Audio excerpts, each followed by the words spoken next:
इस समय की बड़ी खबर यह है कि सरकार ने यह भी तय किया है जो ऐतिहासिक धरोहरें वो भी 31 मार्च तक बंद रहेंगे। लाल किले को बंद किया गया है, ताजमहल को बंद किया गया है और राजघाट को भी बंद किया गया है। तमाम जो ऐतिहासिक धरोहर हैं उनको भी बंद करने का फैसला सरकार का। लाल किला, इंडिया गेट, ताजमहल 31 मार्च तक बंद। राजघाट को भी बंद किया गया है ताकि लोग आए ना, भीड़ ना जुटे और किसी भी तरह का संक्रमण ना फैले। सरकार अपने स्तर पर हर वो प्रयास कर रही है जिससे इस संक्रमण को बढ़ने से रोका जा सके। ऐतिहासिक धरोहर 31 मार्च तक बंद हो गए हैं। लाल किला, इंडिया गेट, ताजमहल और राजघाट, क्योंकि इन जगहों पर पर्यटक आते हैं, लोग आते हैं देखने के लिए। रोजाना यहां पर काफी भीड़ होती है, लेकिन कोरोना के लगातार बढ़ते संक्रमण को देखते हुए यह बड़ा फैसला सरकार का। ऐतिहासिक धरोहर को 31 मार्च तक बंद रखा गया है।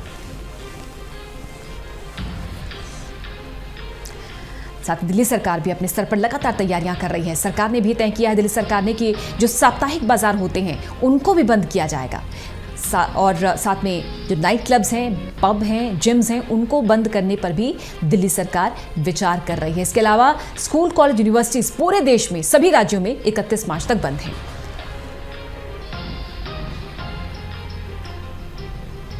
कुलदीप शर्मा हमारे सहयोगी फोन लाइन पर। कुलदीप, संक्रमण का दायरा लगातार बढ़ रहा है और बड़ी खबर यह कि तीसरी मौत भी हो गई है। इस बीच खबर यह भी, एक बड़ा फैसला यह भी कि ऐतिहासिक धरोहर 31 मार्च तक बंद रखेंगे।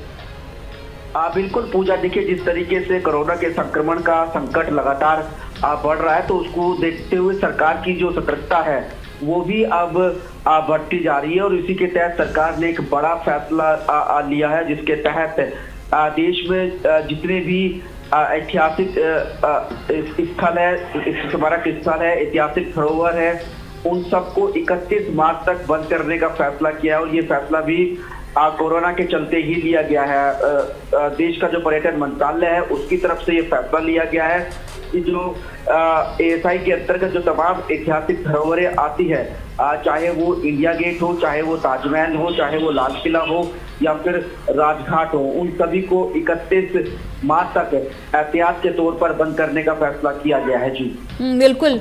और कुलदीप, जाहिर सी बात है जब ऐसी खबरें सामने आ रही हैं कि संक्रमण का दायरा बढ़ रहा है, तीसरी मौत आज हो गई, लेकिन ये दरअसल जो खबरें हैं उससे आप डरे नहीं, इससे आप चेतें, सबक लें और अवेयर रहें।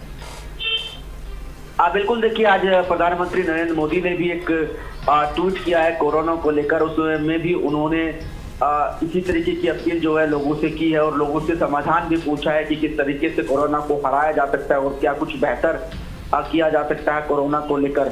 बिल्कुल, और देखिए जिस तरीके से संसद का ये बजट सत्र चल रहा है पूजा, इस सत्र को कुछ सांसदों ने स्थगित करने की मांग की थी। उनका ये कहना था कि जो जनप्रतिनिधि है उनको भी संक्रमण का खतरा है, तो ऐसे में संसद को स्थगित किया जाए। लेकिन सरकार ने संसद को सुचारू रूप से चलाने का फैसला किया और कहा कि संसद जो है अपने तय कार्यक्रम तक ही चलेगी।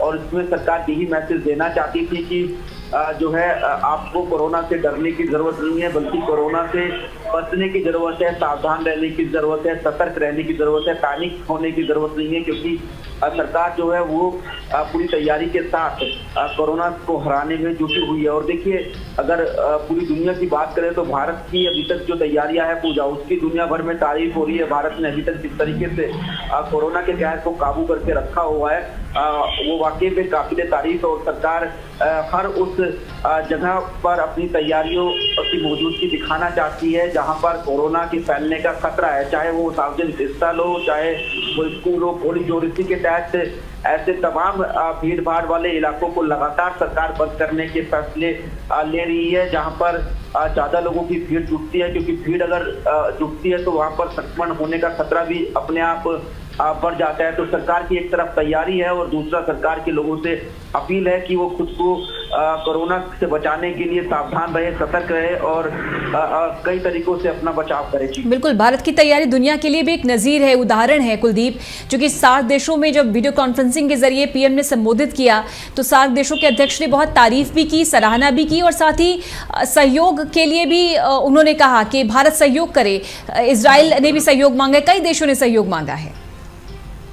बिल्कुल, देखिए भारत की 135 करोड़ की आबादी है और इस 35 करोड़ की आबादी में अभी तक 125 के आसपास कोरोना संक्रमित मरीजों के केस सामने आए हैं। तो इसको देखकर आप अंदाजा लगा सकते हैं कि इतनी बड़ी आबादी के बीच में महज अभी तक 125 के आसपास ही कोरोना के संक्रमित मरीज पाए गए हैं। तो इससे समझा जा सकता है पूजा अपने आप की भारत ने इस बीमारी से निपटने के लिए किस तरीके से अपने यहाँ तैयारियां की हुई है। और जैसा कि हमने देखा कि जिन देशों ने कोरोना से निपटने में थोड़ी सी भी देर कर दी, उनको उस देरी की बहुत बड़ी कीमत चुकानी पड़ रही है। ईरान जो है और इटली जो है इसका उदाहरण है। ये कहा जाता है कि वहां पर उन्होंने कुछ ही दिनों की देरी की थी कोरोना की तैयारियों को पूरा करने में, और उसी का उनको खामियाजा भुगतना पड़ रहा है। लेकिन भारत ने वक्त रहते जो तमाम तैयारियां थी कोरोना से निपटने के लिए वो की। ना सिर्फ जो विदेश से आने वाले जो